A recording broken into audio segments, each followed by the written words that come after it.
And now, tonight's presentation of radio's outstanding theater of thrills, Suspense. Tonight, the story of several hours spent by two people in a deserted bus shelter, and the slow realization by one that the other is quite mad. So now, with Joyce McCluskey as the woman and Vic Perrin as the man, here is tonight's suspense play, The Shelter.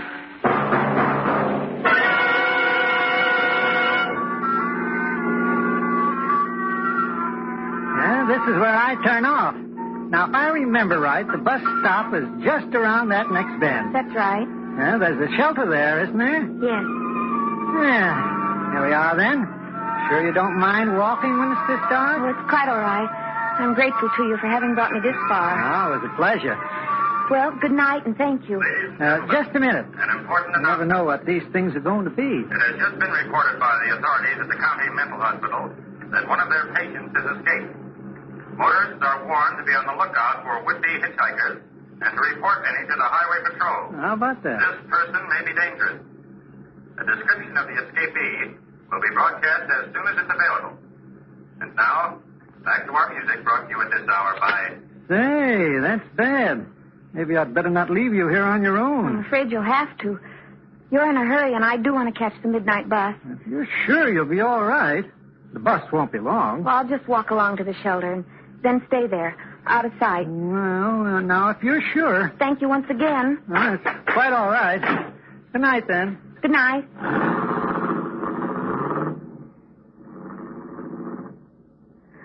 I watched his car turn off onto a side road and fade into the night. Then I walked ahead, towards the bus stop. It was farther to the shelter than I thought. A car passed me, slowed, and then stopped 100 yards or so ahead. I could hear a door slam as someone got out. Then the car turned around and came back past me. I suppose its headlights dazzled me. For a moment I could see nothing but pitch blackness. Then I saw the shelter, like a cave in the dark mountain of trees behind. The light was out. Still the shelter was inviting, a way to get out of the night. So I went in to wait for the bus. It was unbelievably dark in there, like walking into a fold of black velvet. I could see nothing at all. Hello. Oh, I'm sorry. Oh. I'm waiting for a friend. Oh, it's quite all right. I didn't mean to frighten you. It's all right. There's a seat here, a bench along the wall. Thank you, I know. You know? I've been here before, waiting for a bus. Oh, I see. You can find the bench all right? Yes, thank you. Ah, yes. You're sitting down now, at the other end. You must have extremely good eyes. Yes. Yes, I suppose so. You've become accustomed to the dark after a while. Yes. Do you know about the eyes? They say that the way to see objects at night is to avoid looking directly at them. That's very interesting. They say that the human eye is made up of things called rods and cones, although I can never remember which is which. The rods, or the cones, whichever it is, are in the middle. You use them for looking at things in an ordinary light. The rods are on the outside, and you sort of look sideways with them at objects at night. I'm not boring you. No. No. I'm interested in facts, are you? Well, I get them from the Digest, you know. It's a great place for facts. I expect so. It's practically all I read. What's the use of reading if you can't talk about it, eh? Well, I agree. Well, I've been saying they all read the same thing. You can't tell them any facts they don't know. I like to talk. But when you start, they say, we know. And, of course, they do. They think you're mad or something. That's very discouraging. Yes. Especially when you're an old chatterbox like I am. Are you a good listener? I think so. That's good. Because, as I say, they wouldn't listen to me. You've gotten up? Well, yes. Where are you going? Nowhere. Then why did you get up? The seat is a little hard. I thought perhaps you were going outside to walk around. Well, as a matter of fact, I thought I might. Then my conversation does bore you. No. I think you'd better stay here, in any case. do you mean I'd better? Because it's not safe out there. Not safe? No. What do you mean? You don't know? It was on the radio? What was? Then you didn't know. Well, no. About the lunatic? Lunatic? One of the inmates from the asylum up on the hill. You mean one of the patients from the hospital? That is perhaps a kinder way of putting it. But just the same, they might be dangerous. So you'd better stay here with me, where it's safe. What did the radio say? I didn't listen too closely, just that there'd been this escape. But we shall be all right here in the shelter. That's right. Sit down again. What was I saying before? That you were interested in facts. I expect you smoke. No, I don't. Oh. I was wishing I could offer you a cigarette, but I don't smoke myself. What was that? It's the branch of a tree tapping on the roof. It happens every once in a while when the wind shifts. Oh? Yes. I've read some interesting facts about drinking in the digest. People become addicts, yet the solution is quite simple. They should invent another habit to counter the bad one. That sounds like a good idea. I have all sorts of useful habits which make up for my having no vices. Counting things is one of them. You understand what I mean by counting things? Well, not exactly. You take wood block flooring, for example. How many blocks would you say there were in a floor 40 feet by 15? Never mind working it out. I can give you the answer at once. It's 1,470. Fancy. In the same room, there are 10 iron bedsteads with rails, top and bottom. If there's a knob at the end of each rail, how many knobs altogether? No, don't try to answer. In this room, 3 of the beds have a knob missing. So the answer is 37. That's exact knowledge. Counting things is the only way of coming to exact knowledge, you know. Mathematics will let you down every time. Well, I was never very good at math. Approximation, that's all it is. This fellow Einstein knows that. Yes, I've read all about Einstein and the others in the digest. They're theorists, of course. Yes? I'm a practical man myself, and I believe in counting things. Did you walk to the door and back again? You couldn't see me? I could hear your voice come and go, and I thought I saw your shadow at the door. I wasn't sure. I knew you couldn't possibly have heard me walking. How? I took my shoes off. They squeak. Oh? Also, it isn't natural for human beings to wear shoes. Perhaps it isn't. When you wear shoes, you bang down on your heel too much all the time. This jars the brain. As a matter of fact, there's a lot to be said for not walking upright at all. Oh, there's that tree branch again. It squeezes your entrails all together. It's better to walk on all fours like animals do, so the internal organs hang freely inside the natural protective cage formed by the ribs. I read an article where it said that most of man's ailments... His voice went on in the darkness. And as it went on somehow, even uneasy as I was, I stopped listening to him. I could hear another voice out of the past.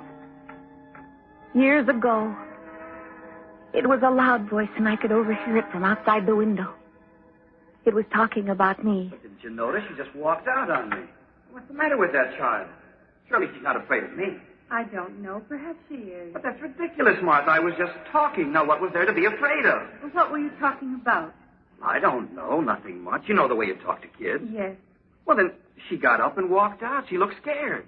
Well, perhaps she's abnormally timid. I've noticed it before. When the Parkinsons were here, she used to go missing for hours at a time. I just couldn't find her. Well, they were strangers to her, but she knows me, for heaven's sakes. I always thought I was her favorite uncle when she was a baby. You remember? She certainly wasn't afraid of me then. I sometimes think her father's death affected her. Oh? Well, this strangeness about her, it seems to have started shortly after the accident. For goodness sakes, Martha, it's been 2 years. But she's only 12. She'll grow out of this strangeness. Well, I sure hope so. Say, what are you whispering for? Was I? Well, yes, and you still are. Well, I'll tell you, Will. I get the feeling when she goes missing the way she does that she hangs around, listening to conversations. I have the feeling she's listening to us now. You do? Yes. Well, where then? Outside the window. I'll take a look. No, Will, don't be a fool. That's the worst thing you could possibly do.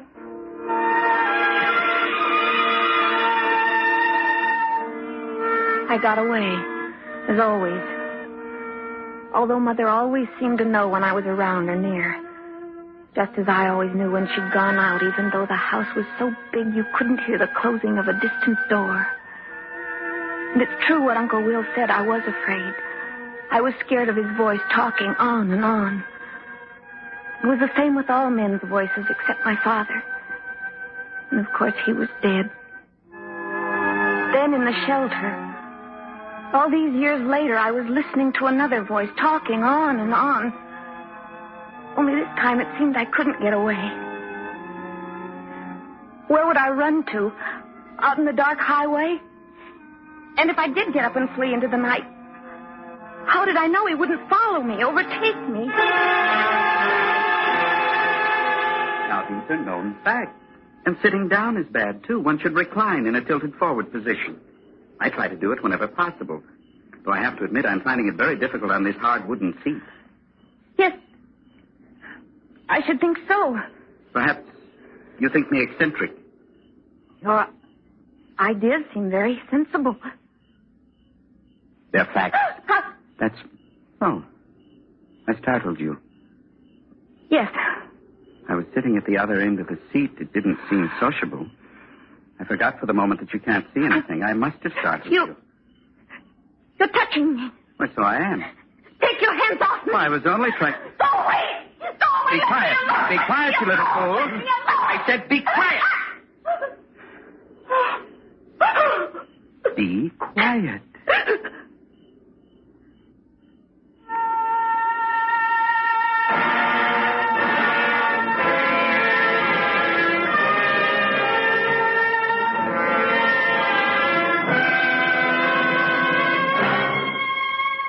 You are listening to The Shelter, tonight's presentation in radio's outstanding theater of thrills, Suspense.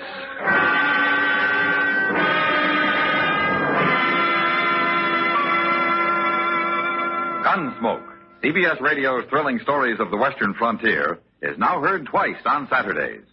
There's a daytime edition of Gunsmoke on most of these same stations, in addition to the regular evening show. Both heard Saturdays at the Star's address. This Saturday, every Saturday, hear two stories of Matt Dillon, U.S. Marshal, on Gunsmoke. And now, we bring back to our Hollywood soundstage Joyce McCluskey and Vic Perrin in tonight's production of The Shelter, a tale well calculated to keep you in suspense.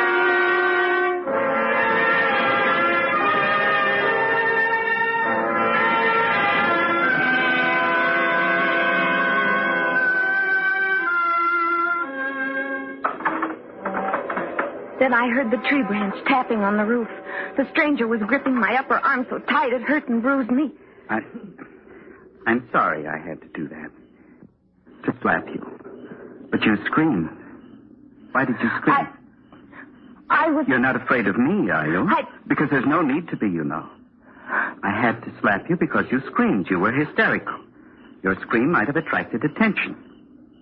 If we stay here quietly, we shall be safe.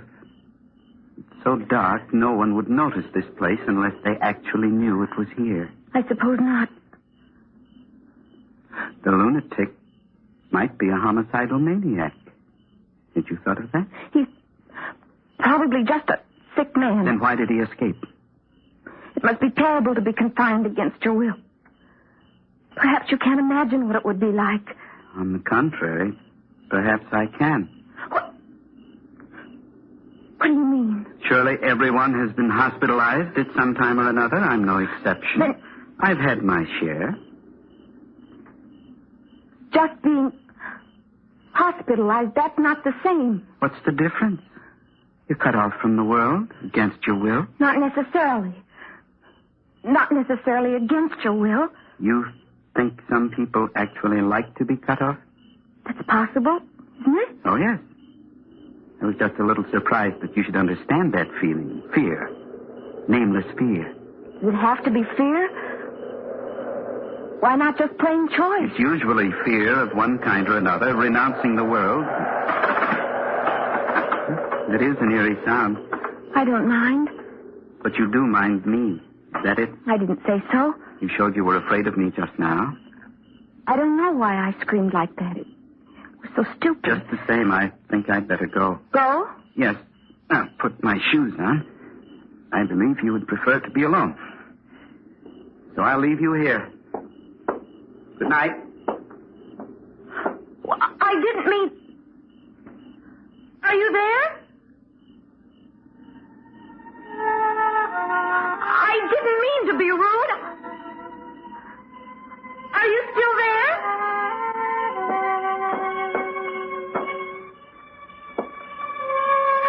Where are you? Where are you? Come back. I don't want you to leave me alone.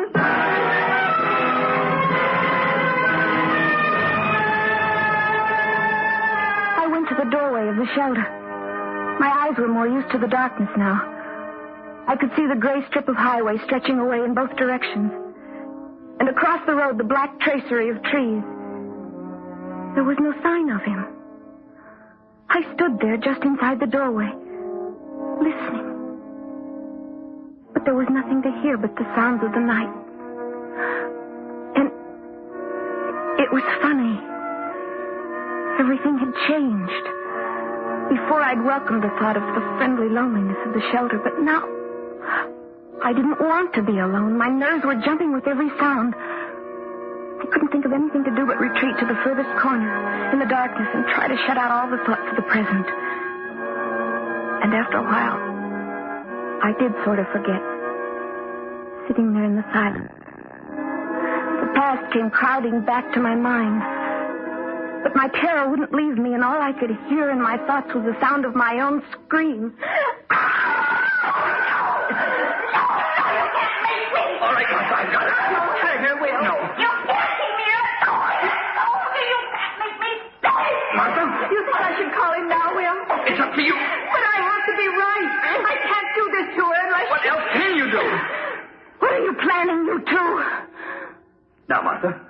Now, be quiet. I should blame myself for the rest of my life if we were wrong. Let go of me.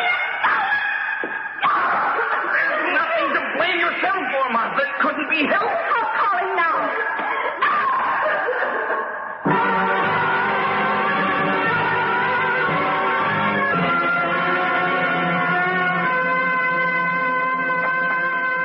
The sound of the trees rattling against the roof brought me back to the present. Back to the loneliness of the dark shelter. And now I was thoroughly scared. My companion of the darkness had gone. But I had an overwhelming feeling he was still out there in the night. Watching. Waiting. But as I sat huddled in my corner, listening for the slightest sound of him, I heard something else.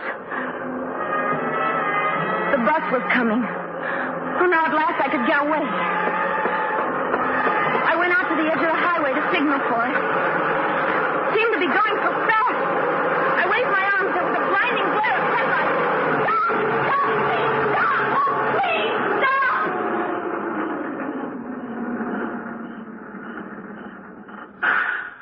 Well, why don't you go? You were there. I was never far away. But you... Why don't you go? It's waiting for you. I don't know. I can't go. It won't wait.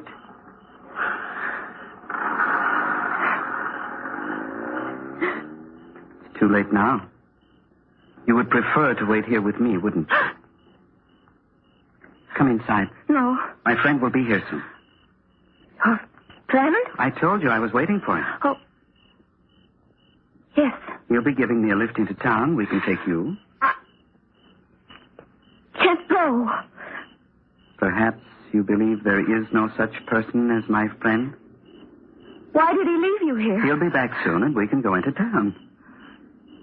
Or do you want to go back to where you came from? I think I'd better. Come back into the shelter. No. Come on. Don't touch me. Why are you suddenly afraid again? I don't know. Come inside and wait. That's the way. Oh. What was that? Tripped on something. Give it to me. It's a stick. A walking stick. Give it to me, please. A white walking stick. It's yours. Yes. Then I'm blind. Blind? I don't understand. You said you read all those things in the digest. It's true. I read them in Braille.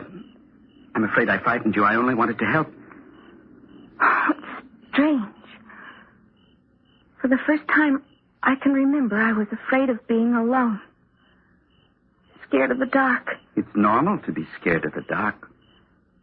I just didn't want to depress you by thinking of my own affliction. But now that you know about it, you realize that we both know what suffering is, what it is to be alone, what it is to be shut up away from the world, because we don't really belong there. You mustn't say that. Why should you think you don't belong? I don't think that. I did once, at first, during the months in the hospital, but not anymore. And you? I have to go back. I must confess to you, my friend went to the hospital. He should be here any minute. We guessed when my friend saw you walking on the highway. And you kept me here in the shelter? While he went to get a doctor. That's right. I must go back. There. As soon as they come for me. But will you have to stay? Will you want to, put it that way? What? No. No, I don't think I will. Then the outside world, meeting people, this is not something to be afraid of? Not anymore. I'm glad. Listen. What? I hear my friend coming.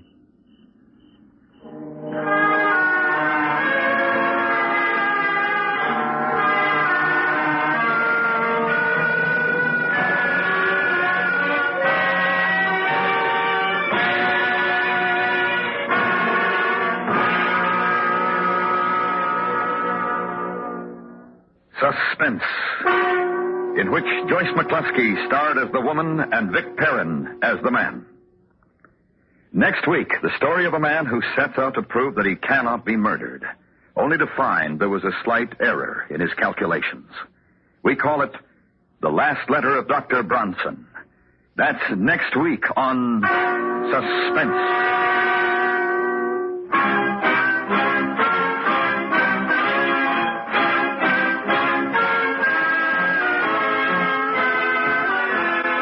Suspense is produced and directed by Norman MacDonald, with music composed by Lucian Morowick and conducted by Lud Gluskin. The Shelter was specially written for Suspense by Don Yarrow. Featured in the cast were Helen Fleed, Herb Ellis, Dick Ryan, and Frank Gerstle.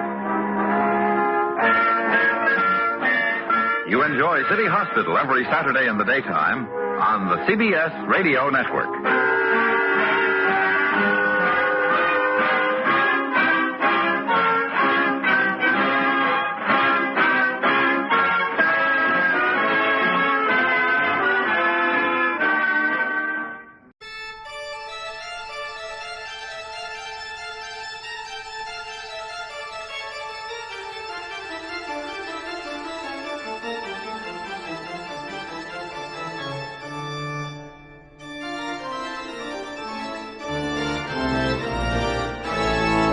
Hope you're enjoying today's radio program. When it's done, be sure to check out our channel over at Watch Waddle. Enjoy some tunes with a nice cold soda.